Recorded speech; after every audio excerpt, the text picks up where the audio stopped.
What if be a good person was never advice, it was a leash? The kind that keeps you compliant, predictable, and easy to manage, while the bold, the ambitious, and the strategic pass you by.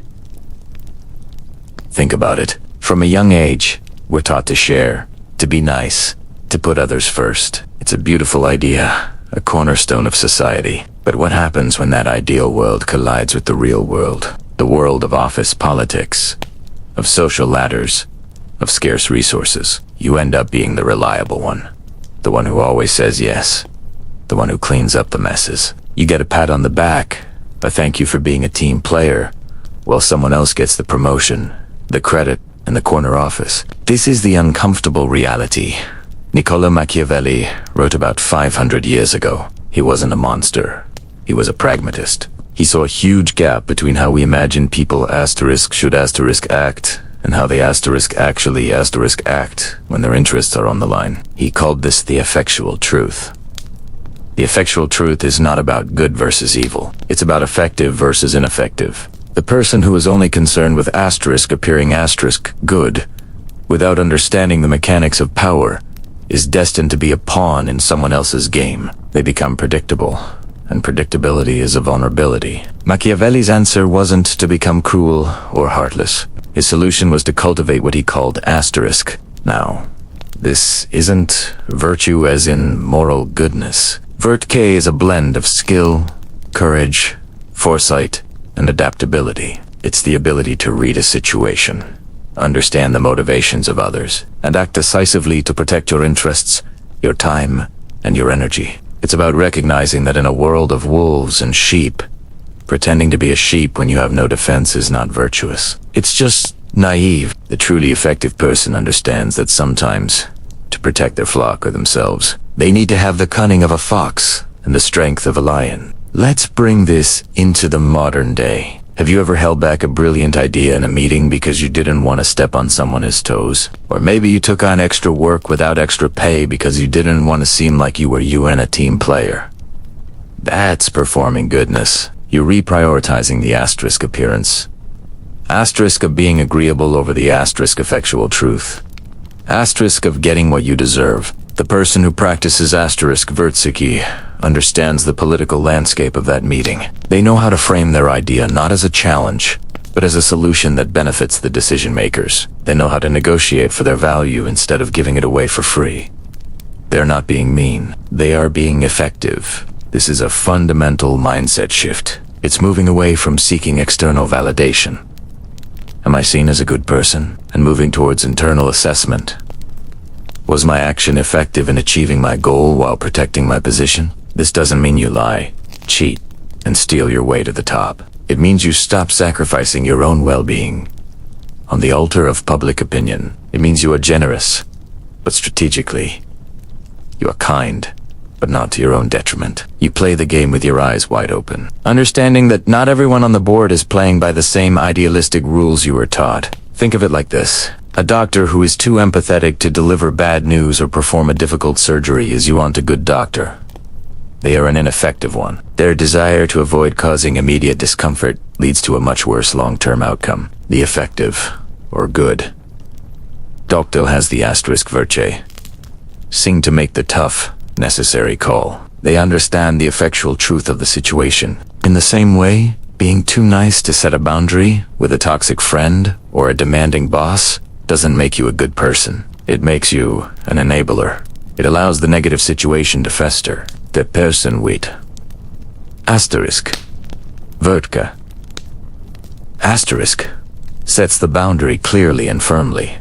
Not out of malice, but out of a strategic necessity to protect their own mental health and energy. So, the next time you find yourself in a situation where your instinct is to be compliant, just to be liked, pause and ask yourself, what is the effectual truth here? What is actually happening?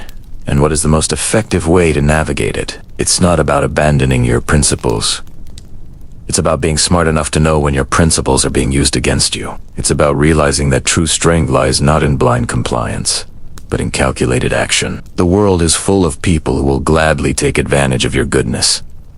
They count on it. If being visibly good just gets you used and taken for granted, what actually protects you without turning you into a villain? The secret lies in the mask learning to appear harmless and good while acting with precision and effectiveness behind the scenes.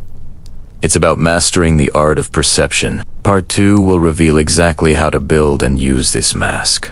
He who controls what others think of him controls their reactions. The loud confess. The quiet command. We're taught that honesty is always the best policy, that being an open book is a virtue. But in the real world, the world of power, strategy, and influence, that's just not true. Your reputation isn't just a reflection of who you are. It's a tool. It's armor. It's a weapon. Machiavelli, a name often whispered with a mix of fear and admiration, laid this out centuries ago. He said a leader must appear merciful, faithful, humane, religious, and upright. Notice the word asterisk. Appear, asterisk. He wasn't advocating for deceit for its own sake. He was a pragmatist. He understood that the world is unpredictable, and to navigate it, you must be flexible. To be chained to one single mode of behavior, like absolute honesty or unyielding mercy, is to be fragile. Think of it like this. A fortress with only one gate is easily a fortress with multiple hidden entry and exit points can withstand any attack. Your reputation is that fortress. You build the public-facing gate with virtues everyone admires. You are seen as fair, compassionate, and trustworthy. People are drawn to this. They let their guard down. They want to believe in your goodness. And this belief makes them predictable, manageable. But what happens when a storm comes? When an enemy is at the gates? When necessity demands a harsher course of action? The leader who is only merciful will hesitate. Their hesitation will cause chaos, prolong suffering, and ultimately lead to a worse outcome. The effective leader, however, understands that behind the mask of mercy, there must be a readiness to be its opposite. When the situation demands it, you must be capable of acting decisively, even ruthlessly, to restore order. This isn't about being two-faced. It's about being strategic. It's about mastering the art of perception. How is this done? Through silence, withdrawal, and selective disclosure. The fox, another of Machiavelli's archetypes, is the master of this game. The fox doesn't announce its every move. It hides its tracks. It observes from the shadows. It understands that what you don't say is often more powerful than what you do. When you are silent, others fill the void with their own assumptions, often projecting onto you the qualities they want to see. When you withdraw, your absence creates a vacuum. People begin to wonder, to speculate. Your value increases. And when you do speak, you choose your words with absolute precision.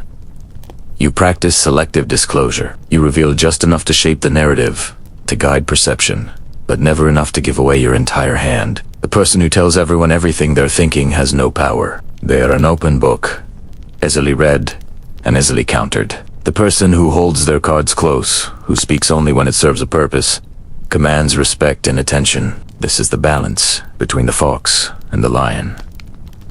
The lion shows its teeth. Its power is overt, obvious. But a lion that roars constantly is ignored. A lion that roars only when truly threatened sends a clear and terrifying message. You cultivate the appearance of the gentle, humane leader, but you let it be known, through subtle hints and decisive but rare actions, that the lion is always there, ready to defend its territory. You show your teeth only when absolutely necessary. This is how you build a reputation that is both admired and respected, both beloved and feared. You let people see the virtues they cherish, while understanding that true leadership requires the strength to do what is necessary, not just what is popular.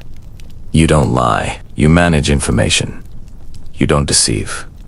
You shape perception. You offer the world a mask of virtue, not as a falsehood, but as the first and most important line of defense. It protects you, and by protecting you, it protects your ability to lead effectively. But when pressure hits, image alone collapses. An image without substance is a hollow shell. When the crisis truly arrives, you'll need more than just a reputation. You'll need decisive moves, what Machiavelli called cruelty well used to end chaos quickly. Part 3 will show you how to do it without losing your soul. Have you ever found yourself in a loop of forgiveness? You forgive, they overstep again. You set a boundary, they test it, you give another chance, and they take more than you offered. It's an exhausting cycle. A slow drain of your energy, your patience, and yourself. You keep thinking that kindness will be the key, that one more conversation will finally make them understand. But what if the kindest thing you could do is actually the hardest? What if the solution isn't more softness, but a single, decisive act of what looks like cruelty? This brings us to a powerful, often misunderstood concept. Cruelty well used. Now, before you recoil, let's be clear. This isn't about being malicious or enjoying someone else's pain. It's the opposite. It's about having the courage to inflict a single, necessary pain to prevent 1,000 smaller, more agonizing ones later. It's the surgeon's cut, not the torturer's blade. One is designed to heal, the other to harm. Cruelty well used is surgical. It's about ending something cleanly and swiftly so that both parties can begin to heal, rather than being trapped in a cycle of escalating resentment and hurt. Think about it. A relationship that has been deteriorating for years. You've had countless fights, tearful reconciliations, and broken promises. The death by 1,000 cuts is real. Argument. Each disappointment is a small wound. They accumulate, they fester.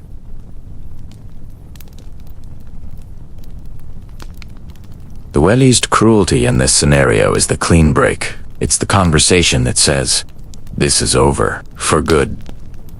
It hurts. It hurts immensely in that moment.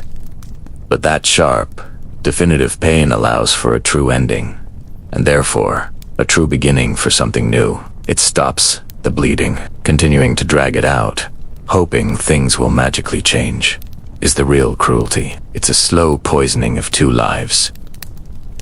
This principle applies everywhere. At work, you might have a team member who consistently underperforms, dragging everyone else down. The easy path is to give them endless chances, to pick up their slack, to avoid the uncomfortable conversation. But this prolonged leniency is a cruelty to the rest of the team, who become resentful and burnt out. It's a cruelty to the business, which suffers. And ultimately, it's a cruelty to the underperforming individual, who is being denied the honest feedback they need to either improve or find a role where they can actually succeed. The well-used cruelty is the direct, honest performance review. It's setting a clear, final deadline for improvement. And if that's not met, it's the termination. It's a hard, painful moment, but it liberates everyone from a failing situation. The key to wielding this kind of cruelty effectively is emotional detachment. This isn't about acting out of anger, rage, or a desire for revenge. That's just sloppy, selfish violence. This is about acting from a place of clarity and purpose. It's looking at the situation, seeing the inevitable, destructive path it's on, and choosing to divert it, even if that diversion is painful. It requires you to step back from your immediate feelings of guilt or fear of being the bad guy. You have to see the bigger picture. You have to understand that your immediate comfort is not worth the long-term suffering of everyone involved, including yourself. This is where integrating your shadow comes in. We all have a capacity for firmness, for aggression, for saying no. Society often tells us to suppress these parts of ourselves, to always be agreeable, to be nice. But when you suppress your shadow, it doesn't go away. It festers, and when it finally erupts, it comes out as uncontrolled rage or passive aggressions.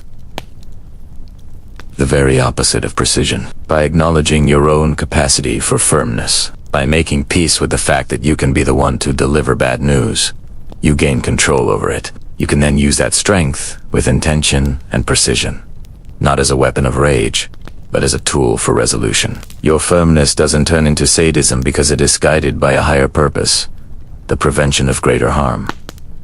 So, how do you do it? You establish clear, non-negotiable boundaries. You learn to say no without a long, apologetic explanation. You make the early exit from a situation that you know is toxic, rather than waiting for it to completely poison you. You fire the one shot that ends the conflict, rather than engaging in a prolonged, messy battle that leaves everyone wounded. It's the courage to be the villain in someone else's story for a moment, in order to be the hero of your own in the long run. It's choosing the sharp, clean pain of truth over the dull, chronic ache of a lie. One clean cut today truly does prevent 1,000 cuts tomorrow. Still, some forces outrun your plans. You can be as decisive and clear as possible, but life is unpredictable. Sometimes, chaos doesn't just knock on the door, it breaks it down. When fortune floods the room, how do you stand unmoved? Part 4 is your blueprint for mastering chaos. Storms don't ruin structures, they reveal whether you built for weather or for applause. What looks like bad luck is often just a test you didn't study for. Most people live their lives hoping for clear skies, treating every storm as a personal attack from the universe. They build their careers, their relationships, and their sense of self out of flimsy materials, designed only to look good in the sunshine. Then, when the winds of fortune, the unpredictable, chaotic force of fate inevitably start to blow, they're shocked when everything comes crashing down. They blame the storm, the world, anyone but themselves. But the storm isn't the problem. The storm is just the audit. It simply reveals what was already weak. The real question isn't how to stop the storm. The real question is, what kind of ship did you build? The ancients had a word for this vertac. It's not about being virtuous in a moral sense. It's about your capacity, your skill, your excellence in shaping the chaos that Fortuna throws at you. It's the art of being the engineer of your own ship, not just a passenger praying for calm seas. Fortuna is the storm. Vertsk is your seamanship. You can't command the winds, but you can, and you must, master your sails and rudder. This isn't about blind optimism or thinking positive. It's about cold, hard, strategic preparation. It's about building a system that doesn't just survive chaos, but actually gets stronger from it. This is the core of So how do we build this ship? We start with stoic calm. This isn't a passive, empty-headed tranquility. It's a deep, unshakable calm, born from relentless preparation. The first principle is redundancy. Never have only one of anything important. One income stream, one crucial friendship, one way of seeing the world. These are all single points of failure. The engineer builds backups for the backups, have multiple skills, diverse social circles, and various sources of fulfillment. When one pillar cracks under pressure, you have others to lean on. Your stability shouldn't depend on any single fragile component. Redundancy buys you time and resilience when Fortuna decides to test your foundations. Next is option. True freedom isn't having no constraints. It's having choices when it matters most. Many people paint themselves into corners. They take the job with the golden handcuffs, get locked into a mortgage they can barely afford, and build a lifestyle that requires everything to go perfectly, forever. They trade their options for comfort and security theater. To cultivate vertic, you must actively preserve and create options. This means keeping your overhead low, learning skills that are transferable across industries, and avoiding long-term commitments that don't come with a clear exit strategy. The more choices you have when the storm hits, the less power the storm has over you. Optionality is your escape hatch. It has the power to say no when everyone else is forced to say yes. Then, we practice what the Stoics called asterisk. Premeditatio, malorum asterisk, the premeditation of evils. This isn't morbid pessimism. It's a strategic rehearsal for disaster. Every morning, take a moment to visualize what could go wrong today. Your big presentation fails. Your car breaks down. You get into a disagreement with a colleague. Don't dwell on it with anxiety. Walk through it with strategy. What would you do? Who would you call? What resources would you deploy? By mentally rehearsing failure, you strip it of its shock and terror. When a setback actually occurs, it feels familiar. You've been there before in your mind. You've already drafted the first response plan. This practice turns panic into procedure, and fear into a solvable, logistical problem. You're not surprised by the fire, because you've already run the fire drills. Finally, we forge this all into habits that make us anti-fragile. Anti-fragility goes beyond mere resilience. The resilient object withstands a shock and stays the same. The anti-fragile object is hit by a shock and becomes stronger. Your immune system is, and it gets stronger from exposure to germs. Your muscles are antifragile. They grow back stronger after being torn in the gym.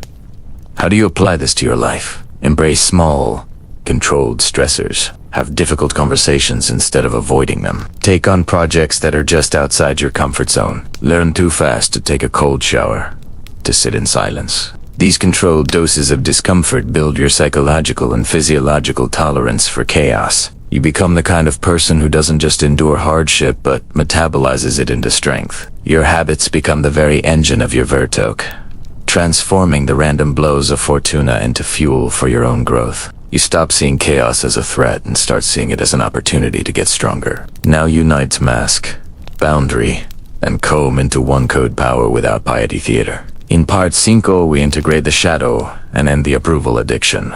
Are you tired of playing by rules that don't serve you? Exhausted from trying to be the good person everyone expects, only to feel like you're getting nowhere? We've been taught to chase applause, to collect pats on the back like their currency. But what if that's the very thing holding you back? What if the relentless pursuit of being good is actually making you weak, predictable, and easy to manipulate? The truth is, the world doesn't reward good intentions. It rewards results. It respects strength. It yields to those who understand the game. It's time to stop seeking validation and start building an integrated self. This isn't about becoming a bad person. It's about becoming a whole person. It's about combining the strategic clarity of Machiavelli, the unwavering ethics of a Stoic, and the self-awareness of Jungian shadow work. Think of it this way. You wear the halo, but you keep the steel.